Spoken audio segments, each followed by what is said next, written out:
All right, welcome. Thank you all for being here. We are going to work on activation of the glutes. And often I say glutes, and there are actually three different gluteal muscles. There's gluteus minimus, medius, and maximus. For our purposes, and really what muscles that need to activate in the drive phase of your stroke are the glute maximus. And the glute maximus muscles are what you think of as your buttocks muscles. And they are the largest single muscle in the body. Now, your quadriceps, all four of them together, are bigger, but the glute maximus is one muscle, is the largest one in the body. So it is meant for powerful pushing work. And so we're going to start to activate that glute maximus in different positions.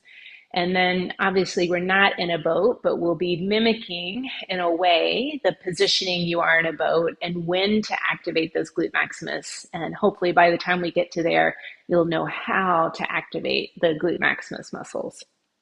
So we will be working on strength, but we will also be doing some mobility and some flexibility.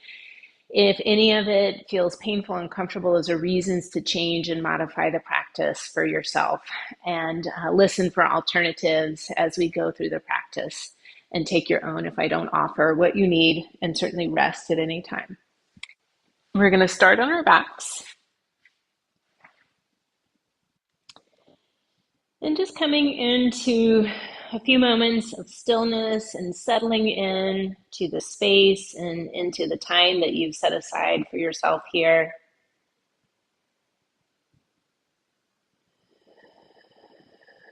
You might take an inhale through the nose,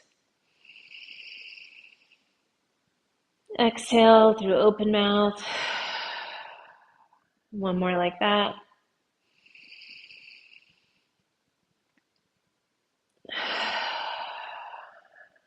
And then closing the mouth, beginning to breathe through the nose, both inhale and exhale.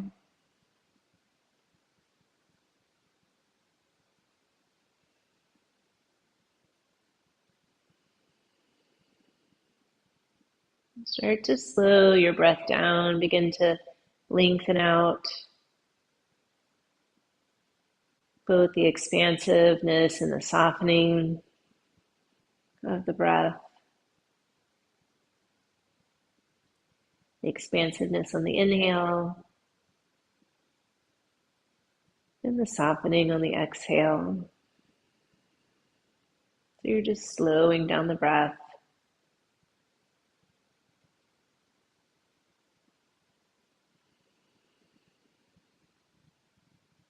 So especially if you've kind of carved this time out of your day to be here, and maybe you're busy before you started, or you had tasks that led right up until you rolled out your mat. This breath to help you settle in, become present as opposed to still stuck in the task you were doing before.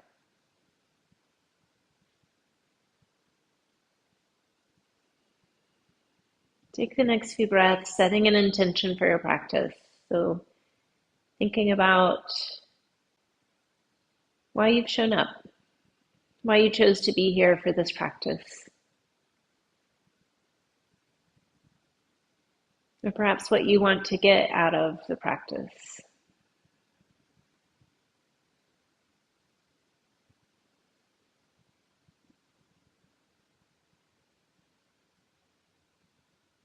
Take the next few breaths, solidifying this thought, your reason for being here, what you'd like to get out of the practice in the front of your mind, and sealing that intention with a breath.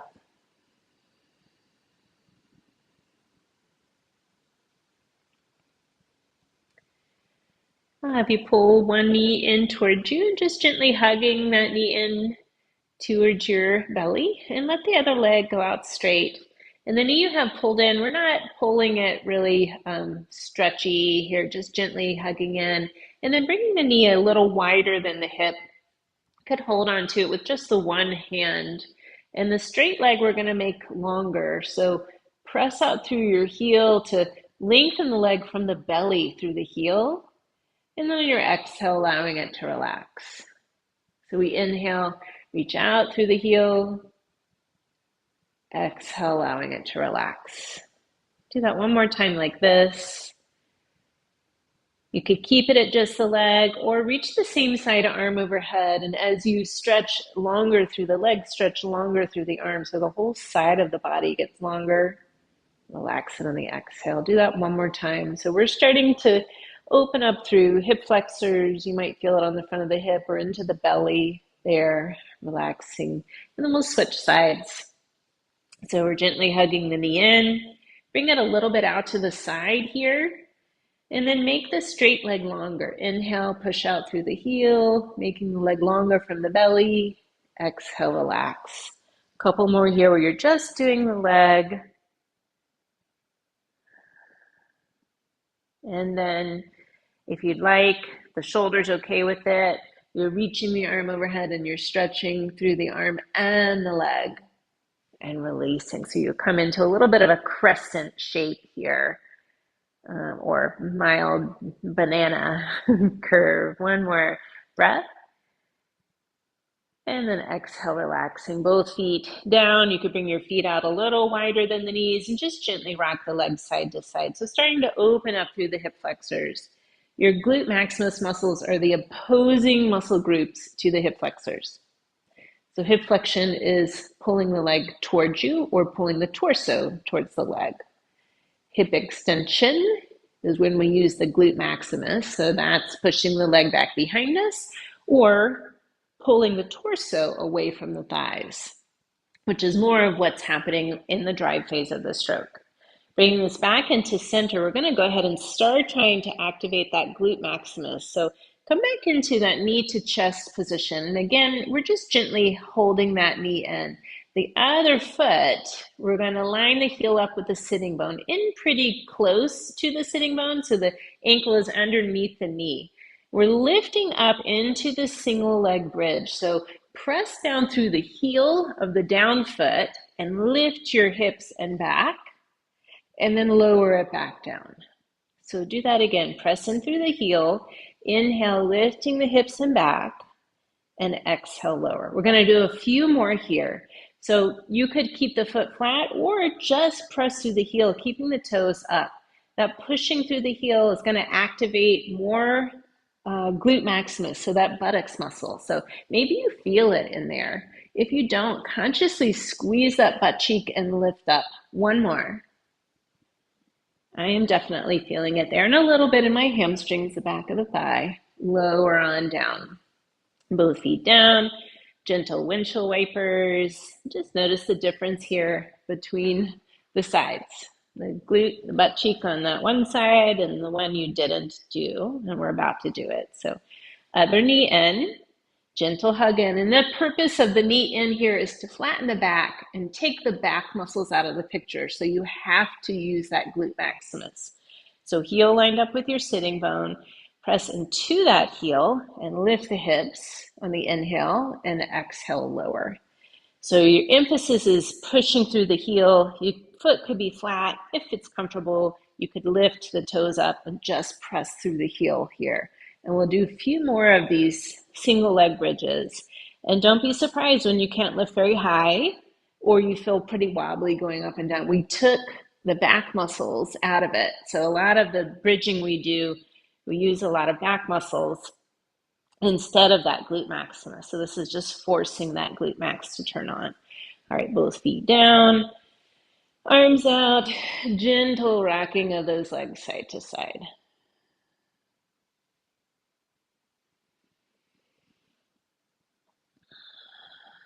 All right, are you feeling those glutes? You feel a little heat there, right? So if you activated those muscles, there's a little heat, a little blood flow going to that area.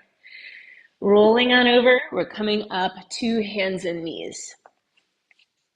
So a lot of what we're doing with that glute maximus activation is what's called closed chain strength, meaning the foot is down and we're pushing through the leg. Open chain strengthening is when the foot is not on the ground, which is what we're about to do. It's a little less functional and a little less representative of what you do in the boat, but it's worth playing around with this to see if we can't feel that activation of the glute.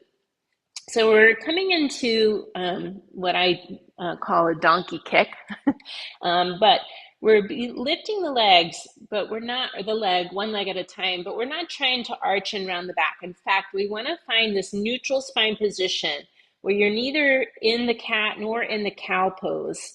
Long spine, firm the belly, lengthen the tailbone and the top of the head away from each other. And remember, you could be in a different position with your hands, loose fist, or down on your forearms for this one. Both hands stay down. We're bringing one leg up with a bent knee, and the sole of the foot points towards the ceiling. And just feel where the thigh is. So it's never going to go lower than this position. So we're not lowering that knee below the hip. And then squeeze the glute, squeeze the butt cheek of that lifted leg to raise the foot an inch or two, and then lower it down just an inch or two. So notice my knee didn't go below my hip. So I squeeze that glute, lift the foot on the inhale, exhale, lower. Couple more here. So trying not to let that low back arch as you lift the leg. It might be hard if your hip flexors are tight because they can resist that movement and therefore resist that glute maximus activation. One more. You might also feel your hamstrings, back of thighs here. Lower that knee. Maybe you take a few cat-cows, or you round and arch the spine, or wag of the tail, or take a break on the wrist or the hands. So of course we do this on the other side. So firm belly, long through the spine, pushing the floor away. Other leg up, knee bent, sole of the foot towards the ceiling. Squeeze that glute, squeeze that butt cheek to lift the foot an inch, and then lower it. Inhale, squeeze the glute, lift. Exhale to lower. Couple more. Or really, I should have said 3 more.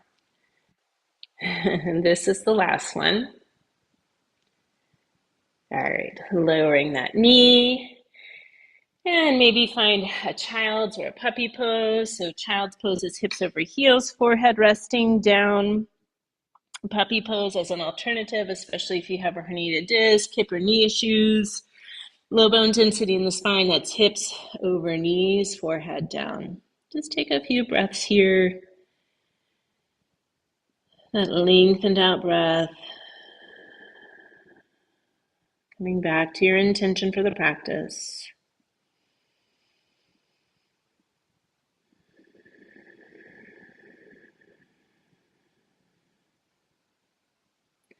Staying here longer, if that's helpful, to coming back into the breath. We're coming up to hands and knees or your forearms here. We're stretching one leg across to the other side. Tuck your toes under and then peek around the shoulder to see the foot. Or maybe you're just turning a little bit to see the hand on that side. So you stretch through the side body and then bring that knee back down. And then we do the other side. Inhale, reach the foot across, opening through the side body here. And then exhale, lower the knee. And this time as you reach across, press through the heel so you start to stretch through the calf and lower the knee. So a few more here, opening up through that side body, starting to feel lats, low back, waist, stretch. Maybe that calf is starting to open up a little bit.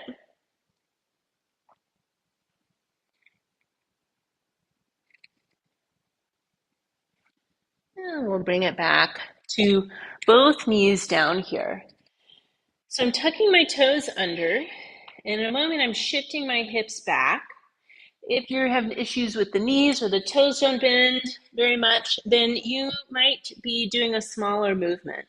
But I'm starting by shifting hips towards the heels and then bring up forward again. So exhale, shifting back, toes tucked so you open the soles of the feet. Inhale, shifting forward. We'll do a few more here. And you might be just kind of feeling your way. How far can I go and keep this comfortable? So you're not looking for pain, not trying to break those toes off. You could stay here in this grounded movement, knees stay grounded, or shift the hips back, lift the knees. We briefly come into down dog. Hips go up, heels go down. And lower the knees, shift forward. So shift back, perhaps a brief down dog, and lower the knees, shift forward. We're going to do a couple more here of whatever version of this you're doing. And then I'm eventually going to stay in that down dog here. So if you'd like to, feel free, or keep going with what you've got. Just lining the heels up with the sitting bones, hands with the shoulders, and then feel how tight you are in the backs of the legs. If you need to bend the knees so the spine is long, please do. And take a moment pedaling the feet a little bit. So we need to work on that ankle mobility so that when you activate the glutes in the drive phase of the stroke, you can press through your heels a little bit more. If you don't have much ankle mobility, you have to wait longer into the drive phase before you can press through your heels, which helps to activate that glute maximus. Settling in the down dog, looking forward. We're going to step the left foot to the outside of that left hand, and it might need some help. So if it doesn't get there, right knee could lower, left hand help it forward. And then we're stepping that right foot to the outside of the right hand. So the feet are like yoga mat distance apart, knees are bent, forearms here on your thighs. Take a few moments here pressing through your arms to lengthen through the spine and neck. Maybe a little forward, backward shift or side to side weight shift.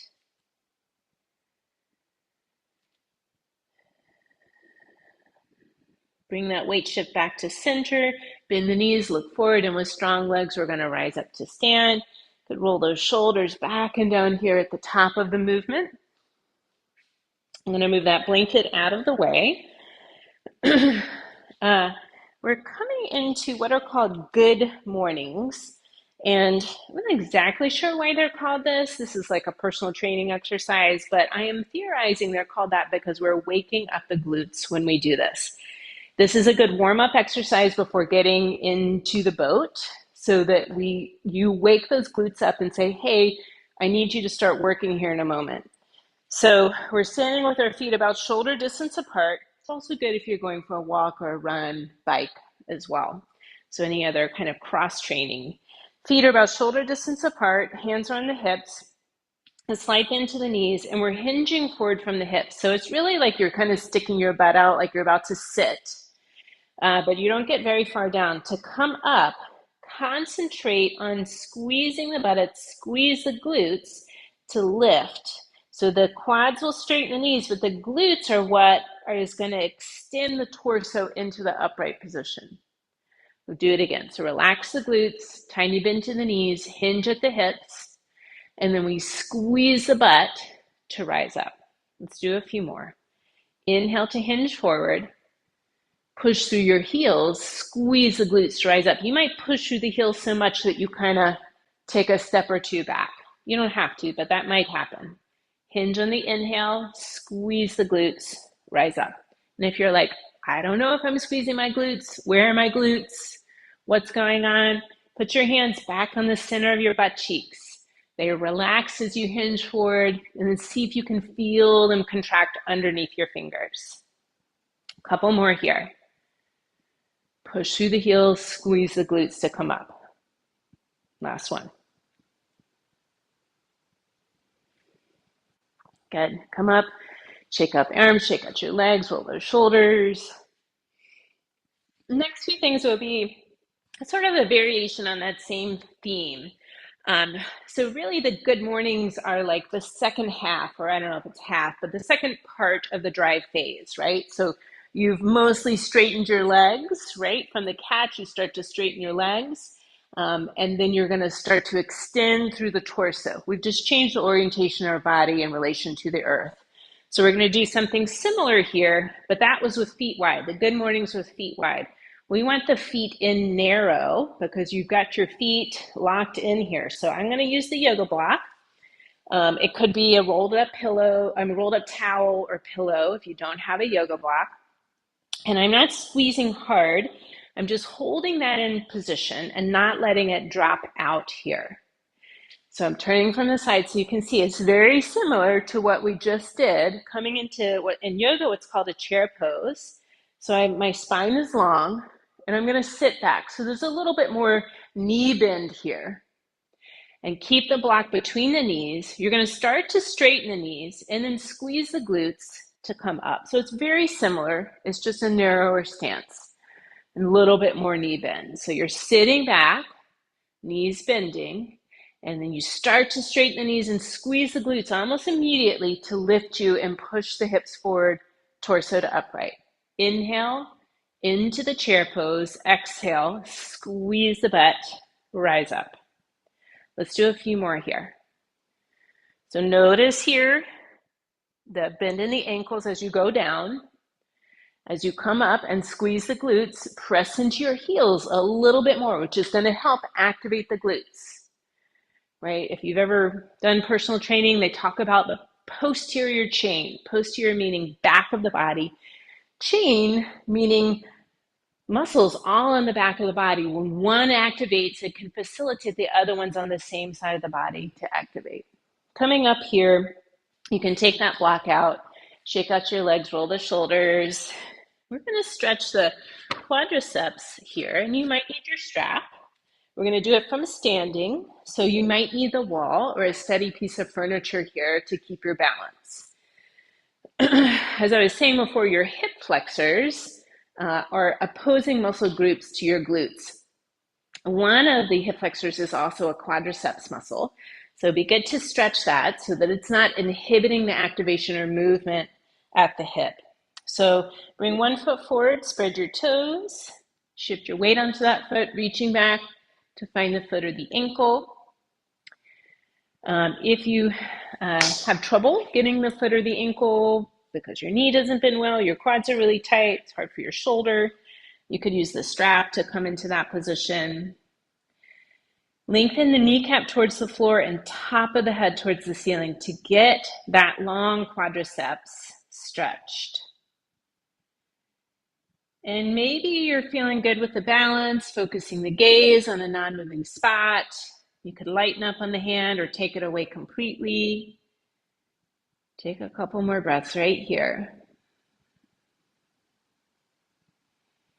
Easy stretch to do anywhere. Good to do when you get off the boat, off the erg. All right, we're gonna let that go. Shake out the leg, turn it around if you're at the wall. Foot forward, spread the toes, shift your weight onto it, quad stretch, kneecap towards the floor, top of the head towards the ceiling. You could focus the gaze and you could turn it into balance by having one or two fingers or hand hovering, or maybe you don't need it at all.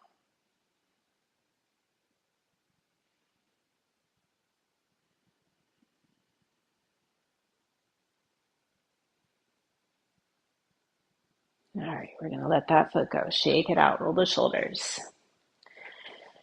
I'm going to use my blanket for the next part of this, and this is especially for people whose ankles don't bend well. We might all want to start with this. I'm going to fold my blanket up so I have a relatively thick height here. And I'm going to stand with my heels on this. Now you could do this with a block between your knees. And if you find your knees rotating outward with this, you can put the block there. And I should say, if you have knee issues, you may not want to go in this deep squat position. And you could go back to that chair pose when we were doing before, right? So you're not a deep knee bend. So let's all actually go into that kind of chair pose here. If the knees are okay, and then see if you can lower your hips down towards your heels. Now your heels may pop up here, especially if your ankles are tight or you don't have that elevation under the heels. If those knees come out to the side, see if you can bring them forward. You might have to be a little bit more upright. All right, I'm going to go slow. You might watch on the first one, and you might need to push with your hands or hands on the floor to start. But I'm going to start to straighten my knees. So I start to lift my butt, right? So my spine stays long. And getting part way up, I'm going to squeeze the glutes to rise all the way up to stand. So I'm coming back down into this ball squat. And by ball squat, meaning the knees don't flare out to the side, or very minimally so. So we start to straighten the knees. So I'm lifting my butt, and then I'm going to squeeze my glutes to rise up, pushing the torso to upright. Let's do it again. Couple more here. If your knees are like, nope, then go back to the chair. So we start to straighten the knees, and then we squeeze the glutes, leveraging the torso up. Last one. Actually, let's do two more. This time, now that you know the pattern, squeeze the glutes, press through your heels to rise up. Maybe you do it without the blanket under the heels. I don't know if you can hear them, but those are my knees popping. They're fine. All right, come on up, shake out those legs, roll the shoulders. And then we're gonna come onto our mats here, coming onto our backs. And from here, since we've been really using those glutes, let's give them a little bit of love with some stretch. So knees bent, ankle over knee. This could be enough already. Or pull the legs in towards you, reach between the legs and hold the back of the thigh or the shin, or use a strap to hold position. Several other ways to do this reclined pigeon, picking the one that works for you. And then hopefully you start to feel a gentle stretch in that buttocks, in that glute maximus of the crossed over leg. And underneath that large muscle of the glute maximus are some hip rotators that you might also be feeling the stretch for.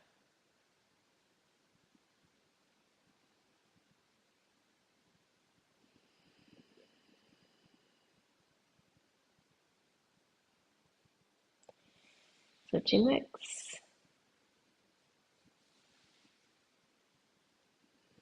Notice if you feel a difference between the sides. So for me, my right hip is quite a bit tighter, and sometimes I have to kind of make a little accommodation for that.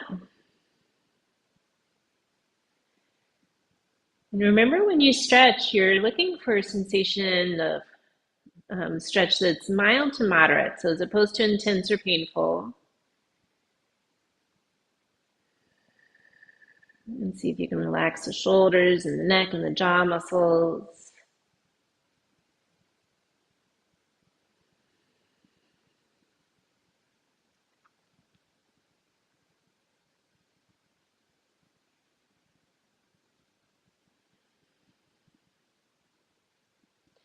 Untangle the legs here and bring both feet down to the ground.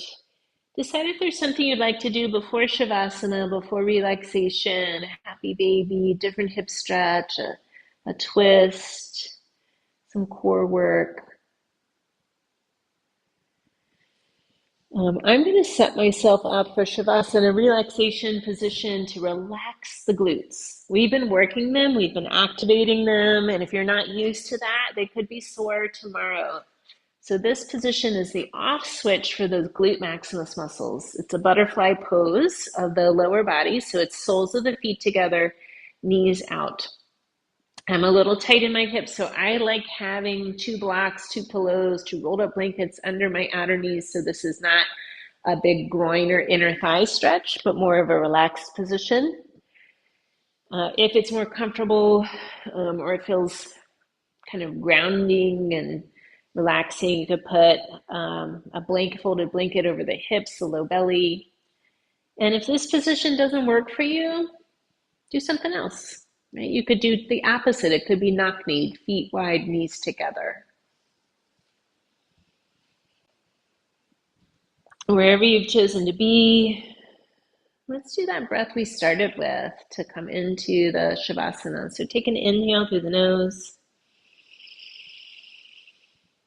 Open the mouth, let out that sigh. And again.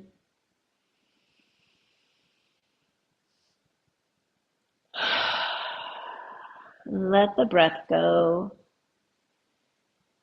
You're allowing your body to rest, the hips, the buttocks to rest. All of your body gets a chance here to just be for the next few minutes.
Remember, you could stay here resting longer, but if you're ready to move on, start to deepen the breath.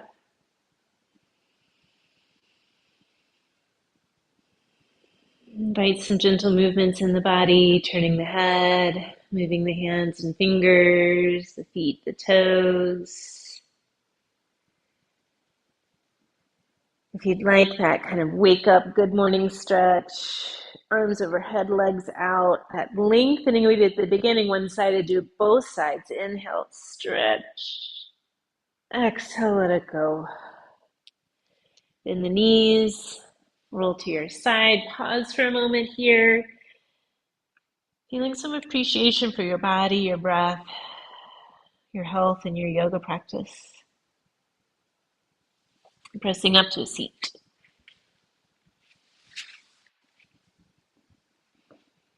Thank you all for being here, sharing your practice and your energy. The light in me honors the light in each of you. Namaste.